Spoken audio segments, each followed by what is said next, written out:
The fluorescent lights hummed their electric song above the third-floor ICU of Sacred Heart Hospital, a sound like a tank idling in a distant garage. 2:47 in the morning. Katie Morrison stood at the bedside of room 312, checking the ventilator settings with the kind of mechanical precision that came from muscle memory, the kind that didn't fade even after years of trying to forget where she'd learned it. Her fingers moved across the monitor, steady, certain, the touch of someone accustomed to machines that kept people alive or let them die. The patient, a 63-year-old post-op cardiac, breathed in rhythm with the device, oxygen saturation holding at 94%. Good. Stable. She made a note in the chart and moved to the next room without pausing, without the small hesitation that marked most nurses when they transitioned between patients. There was no transition for Katie. Just the next task. The next person who needed her hands. The night shift at Sacred Heart was a study in hierarchies and invisible labor. While day nurses clustered near the central station, trading stories and surgeries with the swagger of those who worked under the eye of the department heads, night shift nurses like Katie moved through the dark corridors like maintenance staff, essential, unacknowledged, replaceable. She took the patients nobody wanted, the post-ops with complications, the elderly with dementia who pulled at their lines, the addicts withdrawing through their sweat glands. The other night nurses, 3 of them, had developed a system.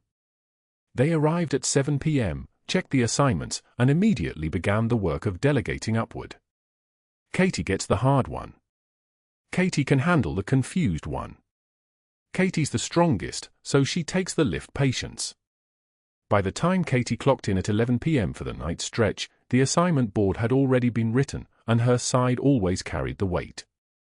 She never complained. Never asked to trade. Never mentioned that she'd already worked a 10-hour day shift on her feet, or that her left shoulder, the one with the scar tissue underneath that pulled like angry rope whenever she reached overhead, was beginning to ache in that particular way that meant she'd been pushing too hard. She grabbed her jacket from her locker in the break room, just for a moment, just to feel it. The outer shell was black polyester, something she'd bought from a Target clearance rack 3 years ago when she'd realized that civilian clothes required different rules than military wear. But the inside lining was the real thing. Sewn there, hand-stitched into the fabric with green thread that had faded to something between olive and ash, was a unit patch. 75th Ranger Regiment, the scroll beneath it reading Ranger. And below that, in smaller letters, her blood type, ONEG. She touched it with one finger, just a fingertip against the fabric, the way someone might touch a rosary or a photograph that had been worn soft by repeated handling. 3 days from now, she would perform an emergency procedure that would crack her life open like an egg, but in this moment, in the pre-dawn darkness of the Sacred Heart break room, she was still just a night nurse with a secret stitched into her jacket lining. She folded the coat carefully, tucked it back into the locker, and locked the metal door. The click of the latch sounded like a gun being safed. The next morning came the way mornings always came, too bright, too loud, too insistent on the presence of people who had slept and eaten and showered and arrived with their coffee still steaming from the fancy place downtown that had opened 2 blocks from the hospital. Dr. Caldwell arrived at 7 a.m. sharp for morning rounds, moving through the ICU with the gait of a man who had never been questioned and had no expectation of beginning now. His white coat was pristine, the kind of pristine that suggested either a fresh one put on moments before or a coat that had never truly been worn, only displayed. His stethoscope hung around his neck like a medal. He was accompanied by 3 residents and 2 attending physicians, all of them orbiting him in the precise gravitational system of academic medicine. They stopped at room 312 first, the cardiac post-op, the one Katie had been managing for 16 hours. Vitals? Caldwell asked the room, already turning the chart pages without actually looking at them. Katie was standing at the far end of the monitor bank, changing 4 lines on the patient in 314. She didn't turn.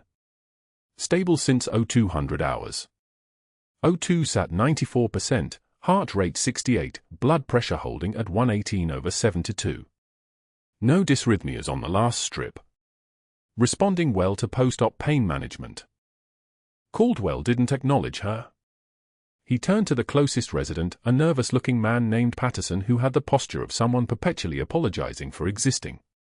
"What do you think, Patterson?" Should we be concerned about that heart rate? Well, Patterson began, glancing at the monitor, glancing at Katie's charting, glancing at Caldwell. I wouldn't be, Katie said. She was still changing the fall line, her hands moving with the efficiency that came from having done this particular task roughly 4,000 times. The catheter went in on the first try. No fumbling. No hesitation. The kind of vein access that made other nurses stare. It's appropriate for post-op day 1. He's in pain, but the epidural is working. His pressure's stable. If we see it climb or if his O2 drops, we adjust. Right now he's exactly where he should be. The room went quiet. Quiet the way rooms go quiet when someone speaks out of turn, when the hierarchy gets tangled, when a night shift nurse who is supposed to be invisible suddenly generates light.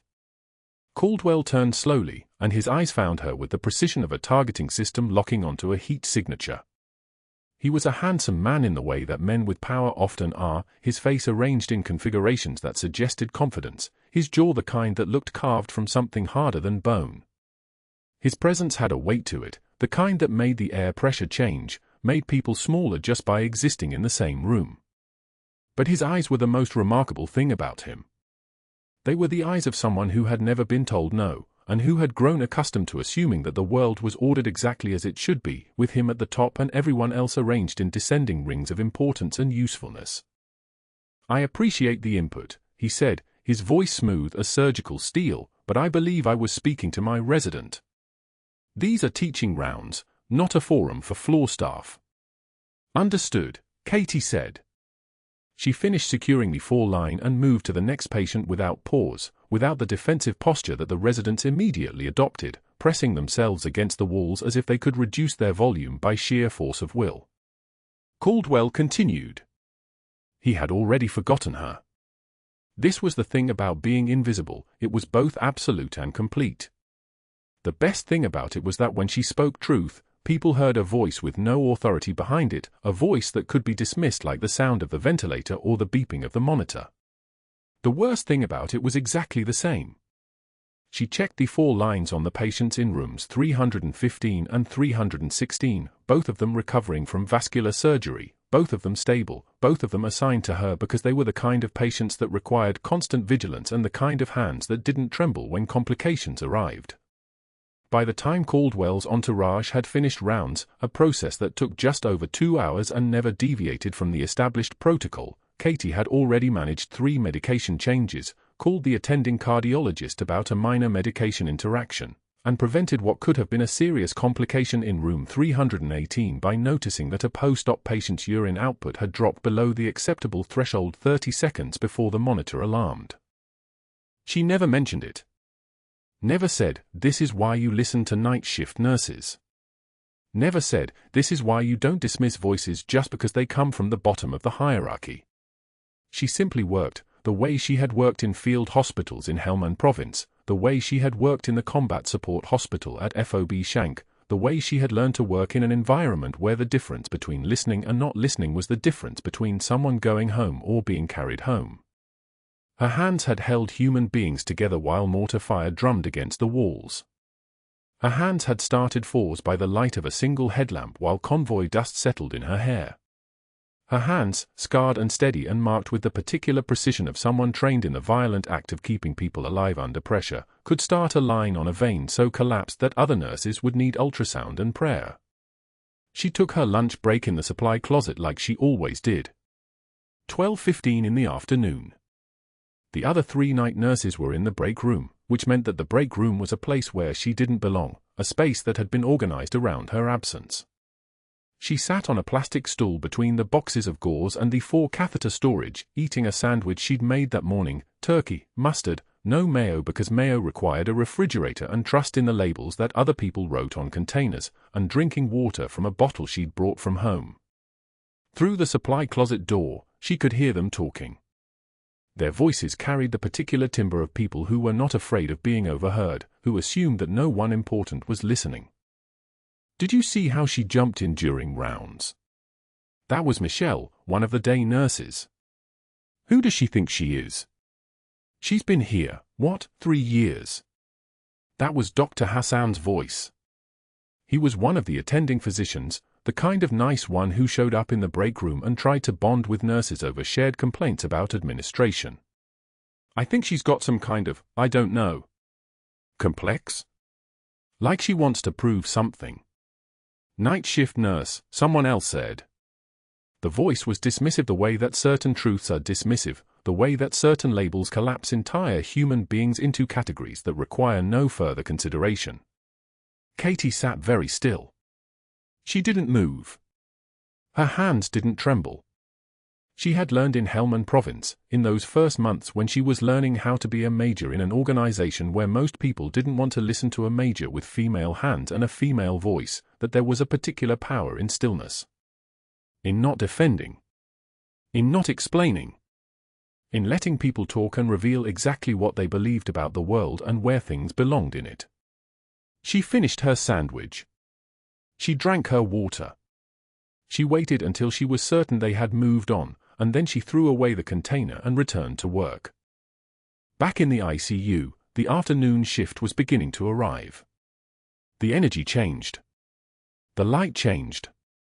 The hospital became louder and more present, the way it did when people who worked under institutional scrutiny took over from people who worked in the relative peace of the night. Katie gave report to the day nurse for her patients, simple, factual information. Room 312 is stable, vitals have been consistent. Room 314 had a minor urine output dip at 1300 hours. I called the attending, he ordered a repeat lights and wants another set in 4 hours. Room 315 is ready for discharge, surgery said he's been cleared. Room 316 is still post-op but the pain management is working, keep monitoring that epidural. Room 318. She paused. The pause lasted exactly 2 seconds. Room 318 should be fine, but watch his urine output. I notified the team, but it's worth monitoring closely. The day nurse, whose name was Patricia, was already halfway through her coffee and her phone. Got it, she said without looking up. I'll keep an eye on him. Katie clocked out at 7 p.m. She gathered her jacket from her locker. She touched the patch one more time, that faded Ranger scroll with the blood type beneath it, the only evidence that the woman in the cardigan and the sensible shoes had ever been anyone else. The unit patch was from her service days, from the 75th Ranger Regiment, from a time when she had moved through the world with a rank and a weapon and the particular authority that came from being trusted with other people's lives. Now she was just Katie.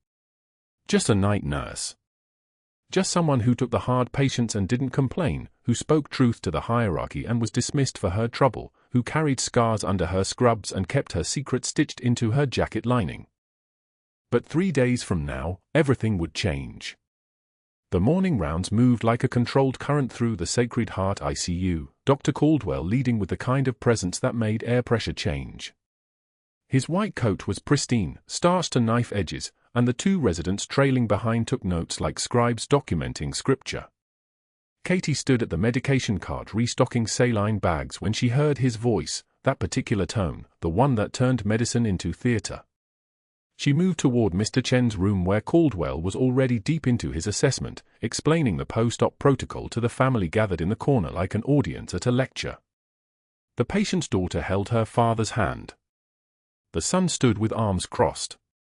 Katie had seen this family every day for 4 days, had pulled the night shifts when pain spikes sent Mr. Chen's vitals climbing, had adjusted his position at 2 in the morning when sleep wouldn't come. She entered the room and caught the first sign immediately. Mr. Chen's white blood cell count had climbed from 14,200 to 18,700 in 18 hours. The surgical drain fluid had shifted from serous to purulent, slightly cloudier than yesterday. His temperature was 101.3 at 6 in the morning.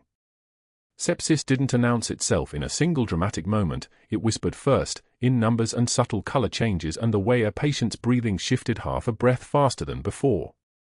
Katie had held septic patients through their final hours in field hospitals where broad-spectrum antibiotics meant the difference between going home in a coffin or a wheelchair, and the difference between a simple adjustment and waiting 3 more hours for a doctor's approval was sometimes counted in lives. She stepped forward, her voice careful and low, the way you spoke when you had no authority and every word was a question disguised as information. Dr. Caldwell, his white count is climbing and there's increased drainage. Perhaps we should consider adjusting the antibiotic coverage before. The words died in the air like birds shot from the sky. Caldwell turned to face her, and his smile was the smile of a man who had been waiting for exactly this moment. Nurse Morrison, are you under the impression that your associate degree qualifies you to practice medicine? His voice remained pleasant, conversational even, which was somehow worse than if he'd shouted. He turned to the family with a soft chuckle that seemed to invite them into an understanding. This is dangerously overconfident for someone with your limited credentials.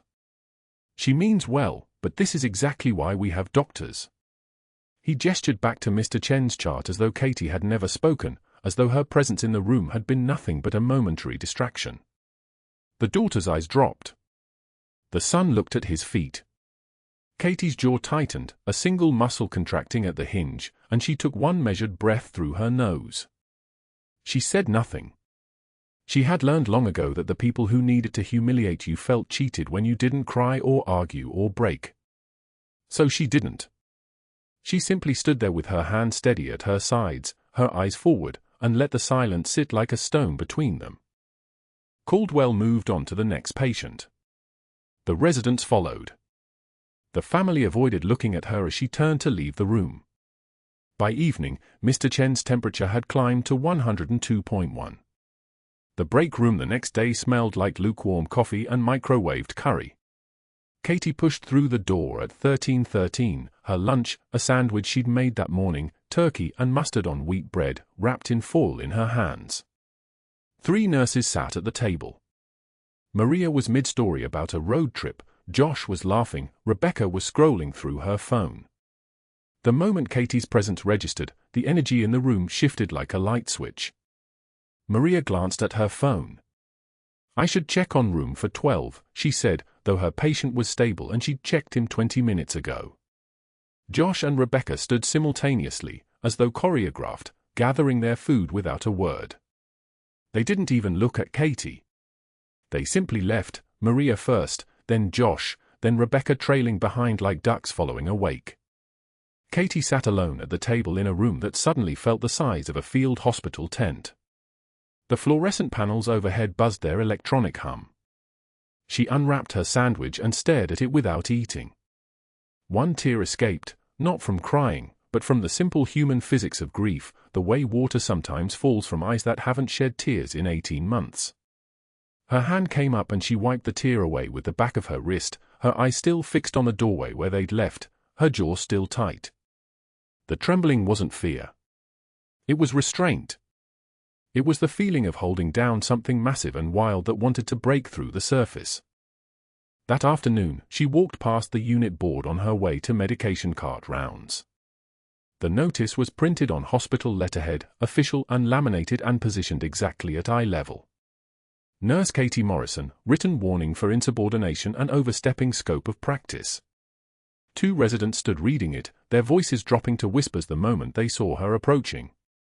Dr. Caldwell stood 10 feet away, ostensibly reviewing a patient chart, but Katie felt his attention like a sniper's crosshairs.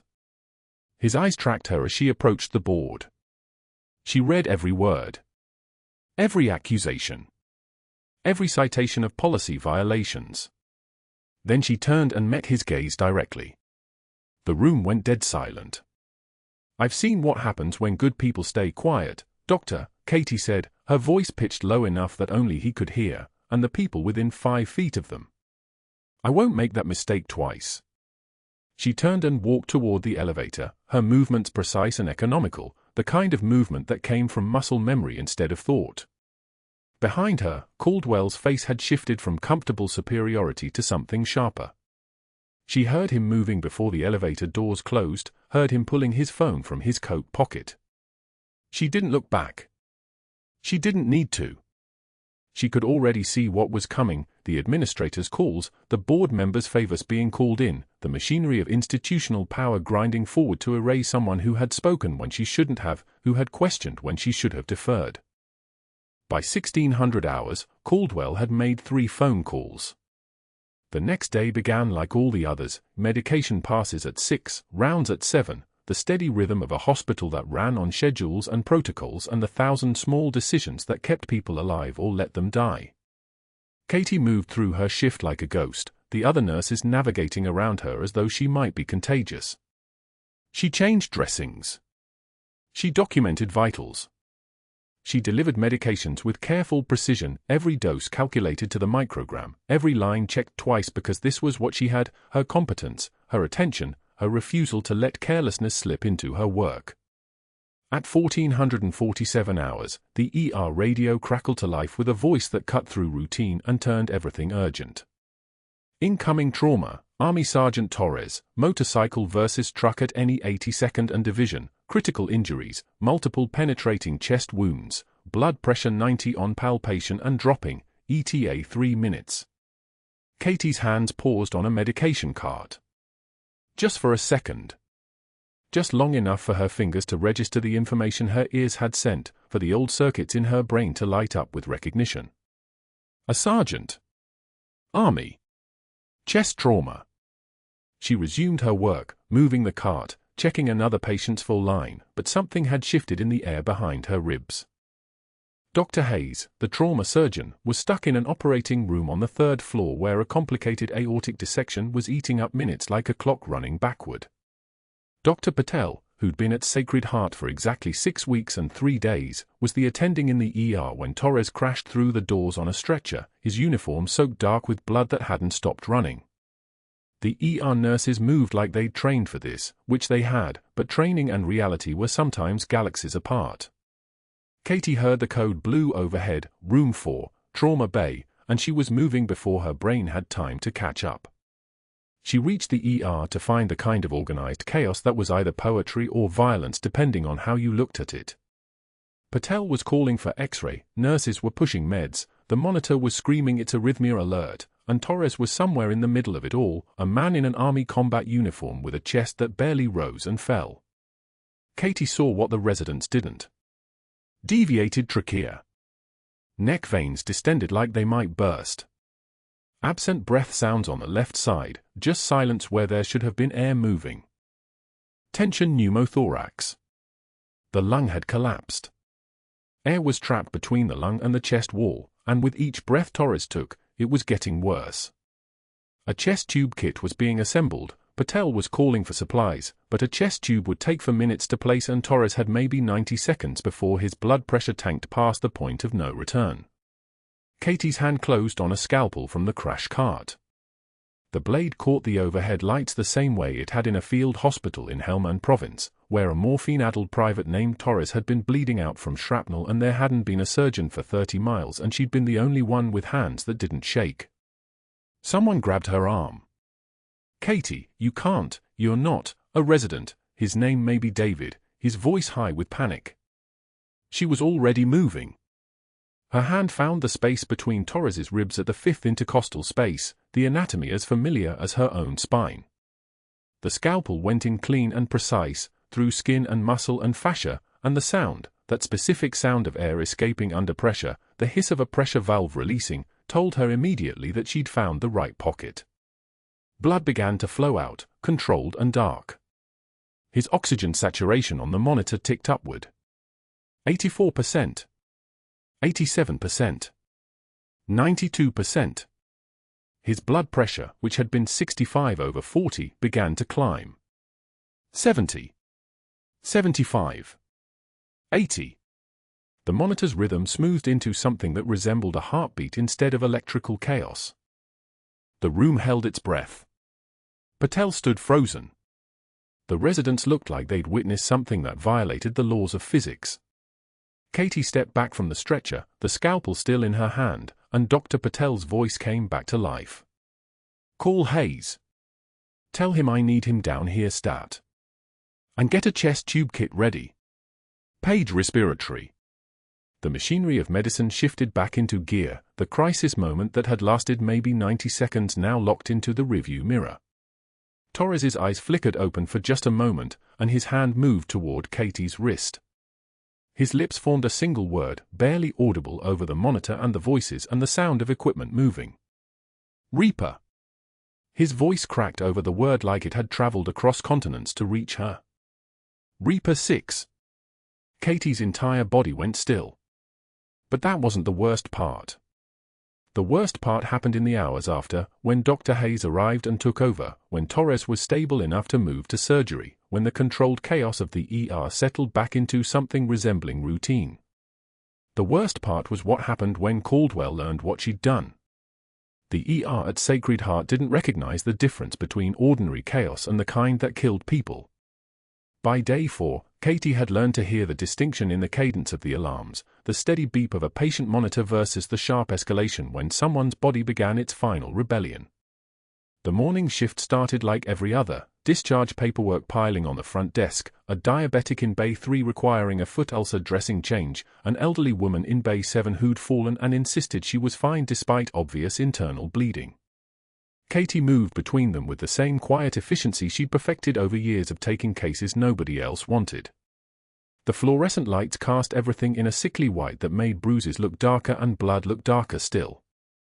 Around 11:56 a.m., the ER doors burst open like something had kicked them from the outside. The paramedics didn't announce the patient with words. They announced him with speed, a stretcher moving at a run, hands already working, someone shouting vitals that made the triage nurse's face go pale. 34-year-old male, motor vehicle accident, tension pneumothorax, BP 84/52 and dropping, respiratory distress, one-sided breath sounds absent. The words came rapid fire, professional, the practice speech of people who'd already done everything they could in the field. Katie knew that voice pattern. She'd heard it in different uniforms, different languages, but the same underlying current of controlled panic. The stretcher wheeled past her station and she caught a glimpse of the patient's face, olive skin, dark hair matted with sweat, eyes wide with the particular terror of suffocation. His right side of his chest wasn't moving with breath. His lips were taking on a bluish tint that meant the oxygen in his blood was running out faster than his lungs could replace it. Trauma Bay 1, someone called, but Katie was already moving. Hayes, the senior trauma surgeon, was in OR 3 finishing a pancreatic resection, a case that would take another 60 to 90 minutes. That meant the next attending was Dr. Morrison, a general surgeon who'd never performed thoracic emergency work in his life, and he was in clinic until noon. The patient on the stretcher was dying in the space between one breath and the next, his lung collapsed against his heart, pressure building in his chest cavity with nowhere to go. Katie moved into Trauma Bay 1 alongside the paramedics, and someone, Maria, it was Maria, was already setting up the airway cart. The monitors connected. The numbers came across the screen like a countdown: oxygen saturation 68, heart rate 142, blood pressure 79/48. 3 minutes. Maybe 4 before cardiac arrest became inevitable. "Where's Hayes?" the resident asked, his voice carrying the edge of someone who'd just realized they were about to be responsible for keeping someone alive with tools they'd never used in anger. "Tied up in OR," Katie said, her voice flat and factual. 45 minutes minimum. Then we get a thoracic surgeon down here, we call. No time for calls. Katie was already moving to the medication cart, already pulling the needle she needed. A 14-gauge angiocath, the kind designed to punch through skin and muscle and the thick fascial layer of the chest wall. Around her, the team was cutting away the patient's shirt, exposing the right side of his torso, the ribs visible as shadows under skin that had gone the color of old paper. The man's breathing was becoming gasps now, his body trying and failing to draw air into a lung that had simply quit. "Someone get me a scalpel. Size 15 blade." "Katie, you can't," Maria started, but Katie was already finding the landmarks with her eyes. Second rib. Midclavicular line. The depression where the lung was supposed to be expanding but wasn't. She'd done this before. Not in an American ER with monitors and 4 lines and a team of people in scrubs. She'd done it in a field hospital in Sanjin Valley with mortar rounds hitting the compound outside and a combat knife because it was the only sharp thing clean enough to trust. The muscle memory was still there, living in her hands, waiting for the moment when someone's body was shutting down and nobody else knew what to do. The scalpel appeared in her open palm. Cold steel. Familiar weight. Second intercostal space, mid-clavicular line, Katie said, and her voice had changed. It wasn't the voice of the deferential nurse who'd been humiliated by Caldwell 3 days ago. It was the voice of someone who'd held dying soldiers and made decisions that meant the difference between sinus rhythm and flatline. Push the epinephrine. I need the O2 sat climbing while I work. She didn't wait for permission. She never waited. She pressed the blade against the ribs and cut through skin and the thin layer of muscle underneath, a motion so precise and economical that the incision was done before the patient's brain could register the pain. Blood welled up, bright red, arterial blood, which meant she'd hit something important, and it meant the pressure inside his chest was high enough to force blood toward the incision site. The hiss came next, that terrible sound she remembered from Helmand, the sound of air escaping from where it shouldn't be. Tension. The air had nowhere to go, and it was crushing everything in his thorax, pushing his heart sideways, killing him from the inside. Katie set the scalpel down and spread the intercostal space with her fingers, feeling the ribs separate under her hands, feeling the resistance of the muscles. Her shoulder screamed, the old shrapnel injury from a roadside bomb that had ended her career in uniform, but she didn't acknowledge it. Pain was information. Pain meant you were alive and working. The patient's body convulsed beneath her hands, his lungs suddenly able to expand, his heart suddenly able to beat in the proper alignment. The monitor beeped once. Twice. Then it settled into a steady rhythm. Oxygen sat climbing, 71. 78, 85. His lips were still blue, but the blue was fading as blood-carrying oxygen began circulating again. Get me a chest tube set up, Katie said, her hands already steady again, the tremor gone, replaced by the terrible calm that came from having done this before and knowing that she'd done it right. He needs proper drainage, and we need to prevent reaccumulation. Maria stared at her like she was looking at a stranger. Around them, the ER team had gone completely still, the kind of silence that came when people were witnessing something that broke the rules of their understanding of the world. A nurse. Just a nurse performing emergency thoracic surgery with the efficiency of someone who'd done it 100 times in conditions 1,000 times worse. The patient's breathing steadied. Real breathing now, not gasping. His eyes, which had been rolled back in the white showing, began to focus. He looked at Katie's face, and for a moment, just a moment, something flickered in his expression. Recognition. Or maybe just gratitude. Maybe both. Katie stripped off her bloody gloves and moved toward the sink. Around her, the team snapped back into motion, the paralysis of shock breaking. Patel was preparing the chest tube, his hand shaking slightly. The resident was already on the phone ordering a CT scan and alerting the OR that they had an emergency incoming. Maria was charting everything Katie had done, her eyes still wide, her fingers moving across the keyboard like they didn't belong to her body anymore. The ER was already moving around them again, the crisis moment passing, the patient alive and stable and ready for the next phase of being kept alive by people in white coats. Katie was rinsing blood from her hands, warm water, the red swirling down the drain, when she noticed Dr. Caldwell in the observation window above the trauma bay. He was standing motionless, watching her, his phone already rising to his ear. She couldn't hear what he said, but she could read his expression. It wasn't admiration. It wasn't gratitude for saving a life. It was the expression of a man watching his institutional order collapse, watching the hierarchy that sustained his authority fracture at the foundation. A nurse had just performed a procedure that required a surgeon's credentials. A nurse had just made a decision in real time without consulting anyone.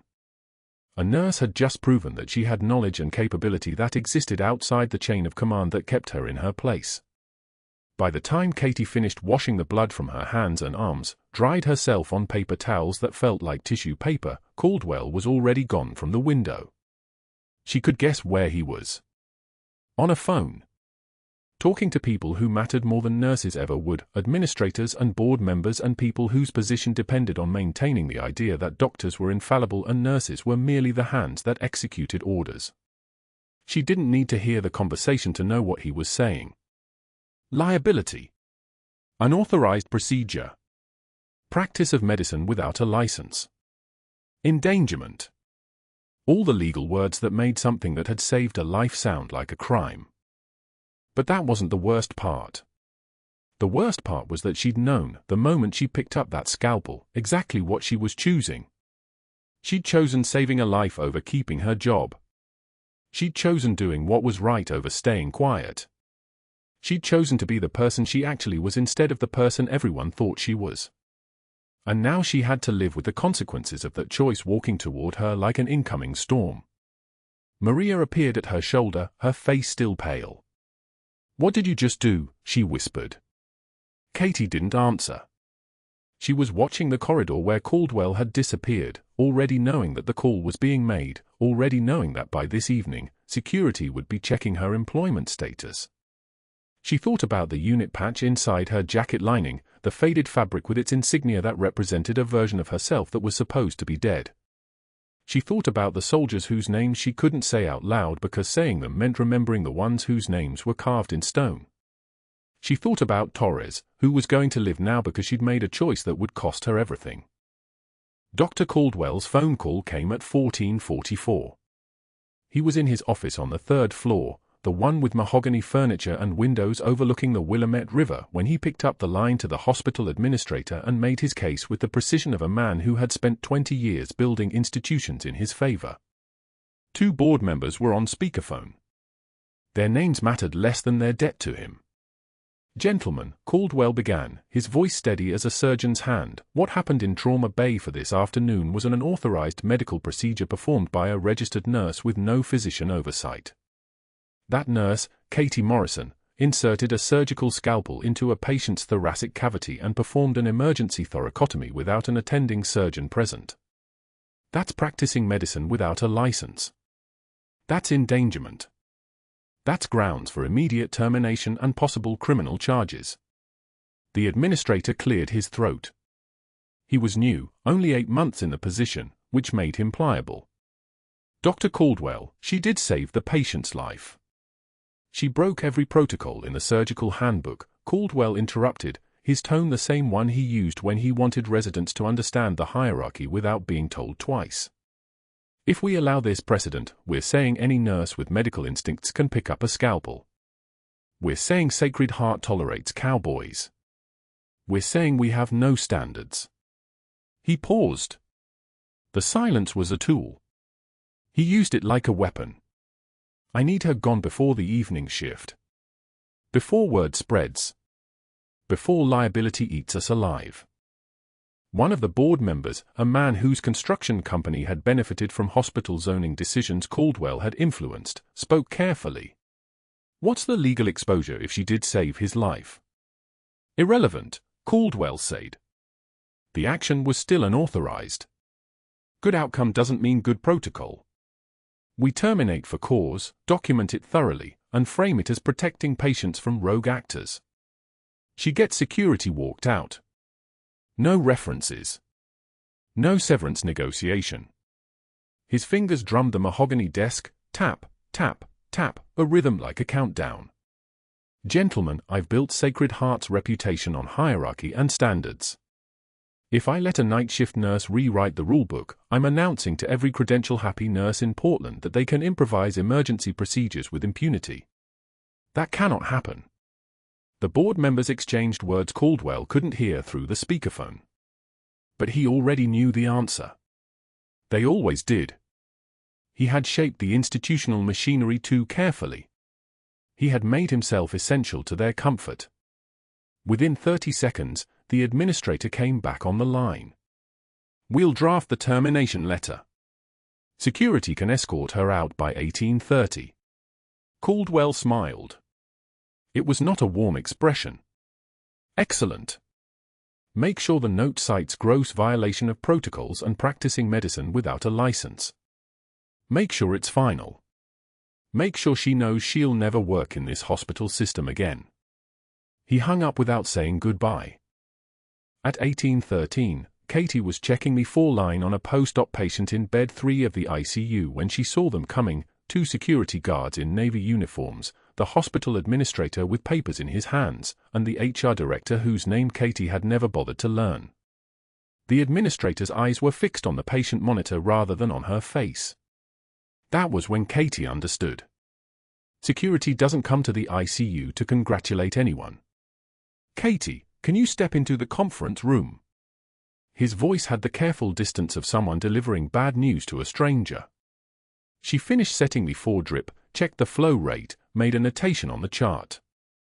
Then she followed them off the unit into a small conference room with beige walls and a table that had hosted 1,000 difficult conversations.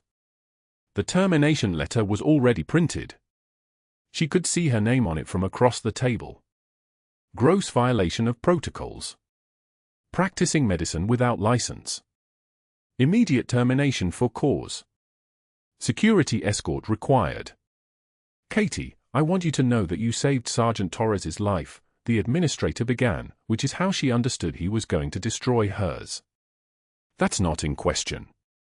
But the way you did it, without physician authorization, without following the chain of command, we can't condone that. We have standards. We have protocols. We can't have a nurse taking unilateral medical decisions, no matter how well-intentioned. He slid the letter toward her. Effective immediately, your employment with Sacred Heart is terminated for cause. Security will escort you to your locker and then to the exit. This is final. You won't be eligible for rehire in any capacity within our system. Katie stared at the letter. 17 words in 12 seconds.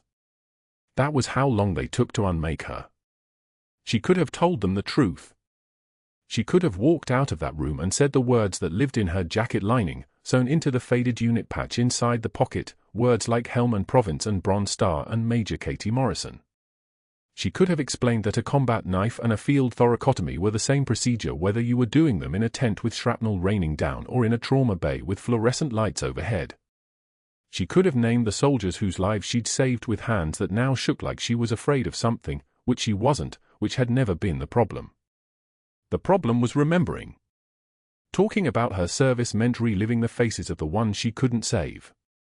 It meant opening the box under her bed where her discharge papers lived next to her Bronze Stars, where she'd been reducing herself for 3 years in hopes that small was safer than strong. It meant explaining why she'd chosen nursing instead of fighting the discharge, why she'd let a medical review board take the rank that defined her rather than screaming about it, why she'd sewn her unit patch inside her jacket instead of wearing it where people could see. But Katie thought about Torres, sedated now, his lung re-inflated, his oxygen saturation stable, his daughter flying in from Seattle tomorrow because he was going to be there to meet her. She thought about the choice that had already cost her everything, and understood that using words wouldn't change the outcome. It would only spread the pain wider. She said nothing. Security escorted her to the locker room at 19:15. The hallways felt infinite, even though she'd walked them 1,000 times. Nurses she'd worked beside for 3 years averted their eyes as she passed, not from malice, but from a kind of professional self-preservation that Katie understood perfectly. If they acknowledged her departure, they became witnesses to something the hospital didn't want witnessed. Easier to pretend she was already gone. The locker was small. Everything worth saving fit into a cardboard box. A ceramic mug that said "World's Okayest Nurse" in fading letters, cracked along the rim from being dropped 3 years ago on a night shift that had ended well because everyone lived. A dying succulent in a small clay pot, its leaves pale and waxy from 8 months of half-hearted watering in a studio apartment that got 4 hours of sunlight a day. And a photograph. 17 soldiers in desert camouflage, standing in front of a compound wall in Sanjin Valley, Helm and Province. Katie's unit, 2012. Before shrapnel. Before medical discharge. Before she had learned how to be small. She looked at the faces. 8 of them were marked with a pencil line through the eyes, the ones whose names she couldn't say, whose deaths lived in her shoulders when it rained, whose absence she carried like a second heartbeat. She placed the photo in the box carefully, as though fragility was something that could be managed.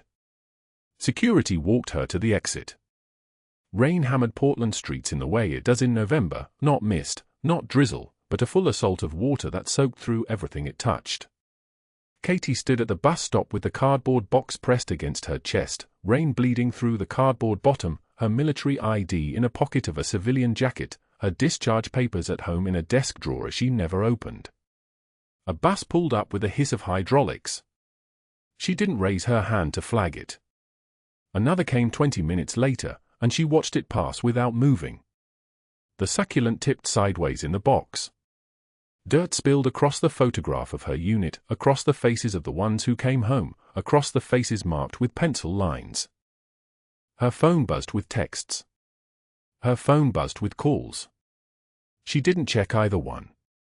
Instead, she stood at the bus stop in Portland rain while the world continued around her, indifferent to the difference between a nurse and a major, between saving a life and losing everything, between the scars that told the story and the silence that protected it.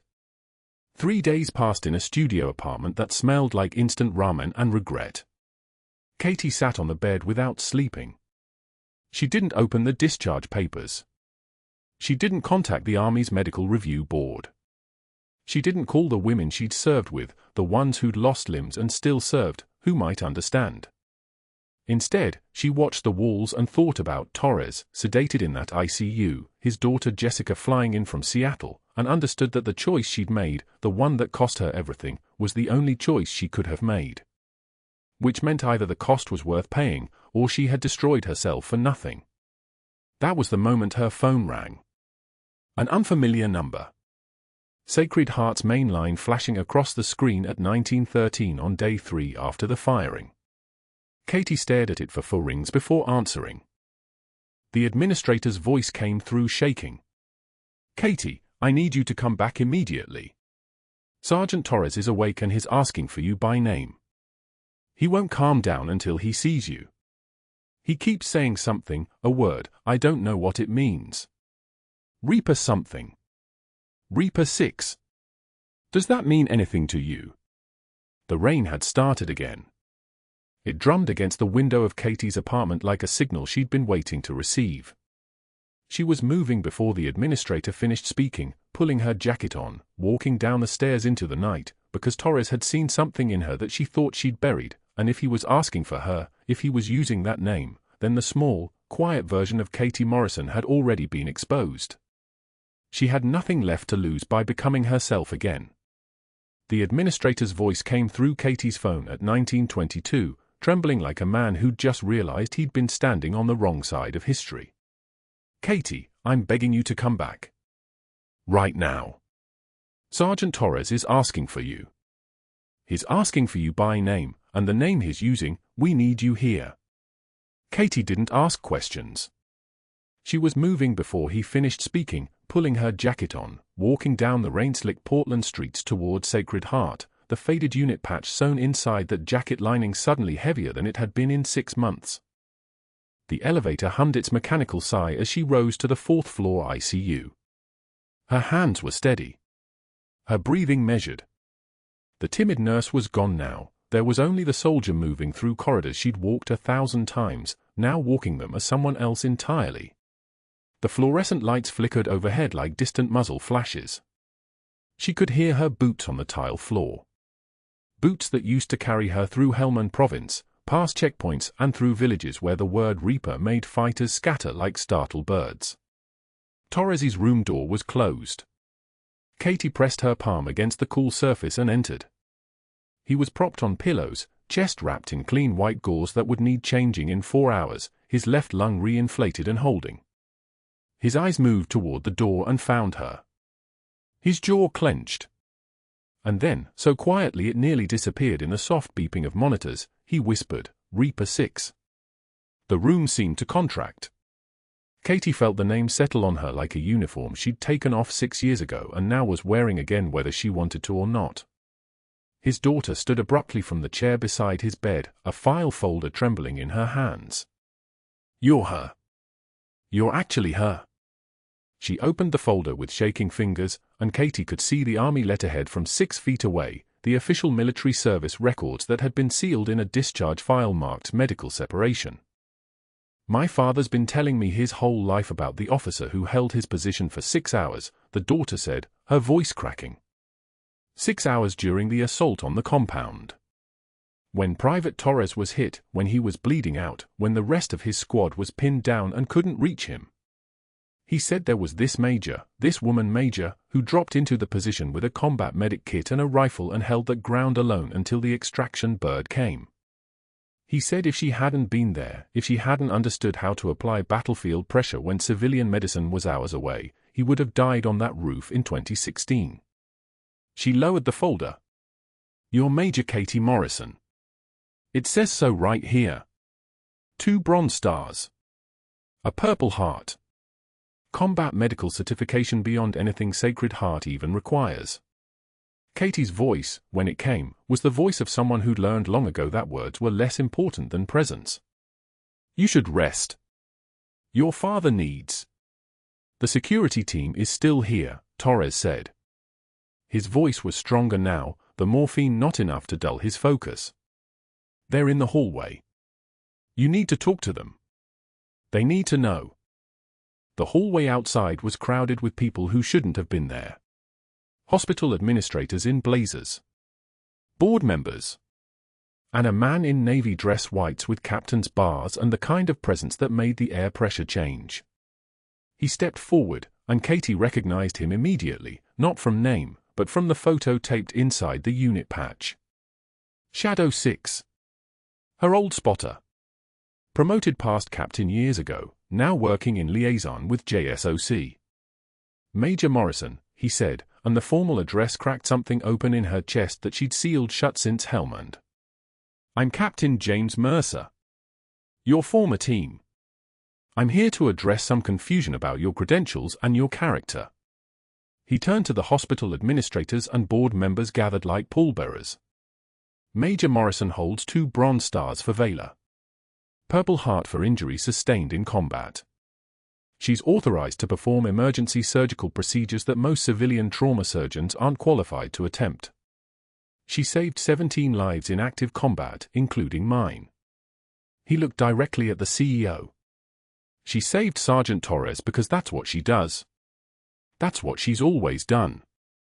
And Sacred Heart just fired the most qualified trauma medical professional who's ever worked in this hospital because a man named Caldwell decided his ego was more important than the truth." The silence was the kind that happens when the world shifts and people realize they've been standing on the wrong side of it for hours. But that wasn't the worst part. The news crew arrived at 21:05, their mobile unit pulling into the Sacred Heart parking lot like they'd been called by someone who understood the value of a scandal at prime time. Katie was still in Torres's room, still processing the fact that the uniform everyone thought she'd erased was being reassembled around her by voices that wouldn't stop saying her rank, her name, her service. On the monitors, she could see Caldwell on the hospital steps outside, surrounded by reporters with microphones that looked like weapons. His voice carried through the hallway speakers, smooth as always, confident as always, absolutely certain that he could spin a narrative that would survive a spotlight. "I want to address the situation with former nurse Katie Morrison. While we appreciate her military service, she deceived this hospital about her credentials and performed an unauthorized surgical procedure that put a patient at tremendous risk. We had no choice but to terminate her employment. Sacred Heart cannot allow staff to practice medicine without a license, regardless of their background." Captain Mercer's phone rang. Then the administrator's phone. Then every phone in the ICU seemed to vibrate simultaneously, a symphony of notification that felt orchestrated by something larger than coincidence. The news anchor's voice crackled through the speakers. "Dr. Caldwell, we're getting a call from General Marcus Webb, U.S. Army Medical Command. He's requesting to address your statement live." Caldwell's face flickered. Just for a moment, Katie saw uncertainty cross his features like a shadow passing over water. "Of course, I'd welcome." The general's voice came through the broadcast, and it carried the weight of 32 years of military service, the kind of authority that wasn't earned through board connections but through understanding what it meant to send people into fire and bring them home. "Dr. Caldwell, I'm watching this broadcast, and I need to correct several facts.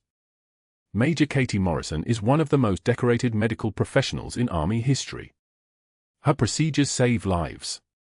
But more importantly, I need to address your own service record." The pause was surgical. "Our records show you were dishonorably discharged from Army Medical Corps in 1998 for falsifying military credentials. You claimed deployments that never happened. You claimed medical decorations you never earned. And when confronted, you altered official documents. You've represented yourself with false military background for 23 years. The broadcast cut to Caldwell's face going grey, his mouth opening and closing like a fish pulled from water, his hands pressing against his sides as if he could compress himself out of visibility. Around the ICU, nurses stopped moving. Monitors beeped into the silence.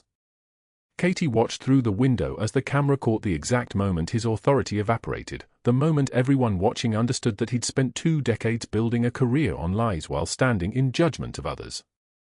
6 months later, Katie stood in the atrium of Sacred Heart Hospital wearing her army dress uniform, the presidential citation for civilian medical valor pinned to her chest alongside her bronze stars and Purple Heart. The White House ceremony had been formal and distant, the kind of place where heroism gets framed in words that never quite capture the thing itself. She'd been commended for extraordinary heroism in saving Sergeant Torres through combat medical procedures performed under impossible civilian circumstances, continuing a legacy of military medicine that exemplifies the highest traditions of service. At 22:15, she entered the hospital. The evening shift was winding down, the hallways quiet in the way hospitals become when the acute crisis patients are stabilized and the night staff is settled into their rhythm. At the security desk in the lobby sat Dr. Caldwell in a navy blue uniform shirt and clip-on tie, checking employee badges with hands that trembled slightly when he saw her approach. His eyes dropped immediately. The same eyes that had looked at her with contempt in that patient room now couldn't meet hers at all. "I don't need to sign in," Katie said quietly, moving past him toward the elevator. "I work here. I'm Director of Trauma Services now." Caldwell stamped a visitor badge with shaking hands, unable to process the woman in combat medals walking through his lobby, unable to acknowledge what she'd become because acknowledging it meant accepting what he'd destroyed and what he'd lost. Katie took the badge without looking at his face and turned toward the elevators where her team waited. Torres was there in a wheelchair, his daughter beside him, visiting for his 6-month checkup. He saluted as Katie approached. She returned it crisply, and the sound of her hand against her chest, the sharp snap of respect between soldiers, echoed through the lobby like a shot. Behind the security desk, Caldwell watched the woman he'd tried to erase walk past in the uniform of authority he'd falsely claimed, surrounded by people who understood exactly who she was, commanding the respect that he'd spent his career trying to manufacture. Katie paused at the elevator and looked back once. Their eyes met. She didn't smile, didn't gloat, didn't acknowledge anything except the simple, undeniable fact of her presence. 3 seconds. That was all it took. The elevator doors whispered closed, and she was gone. The lobby returned to its ambient sounds, the soft chime of badge readers, the rhythmic whoosh of automatic doors, the distant ping of call buttons from patient rooms upstairs. Caldwell returned to checking IDs, unable to meet anyone's eyes anymore, serving out the only job available to someone with a revoked medical license and a reputation destroyed. Heroes walk among us. Sometimes in scrub saving lives in the dark. If you've ever been underestimated by someone who didn't know your value, subscribe, like, and comment. Tell me your story.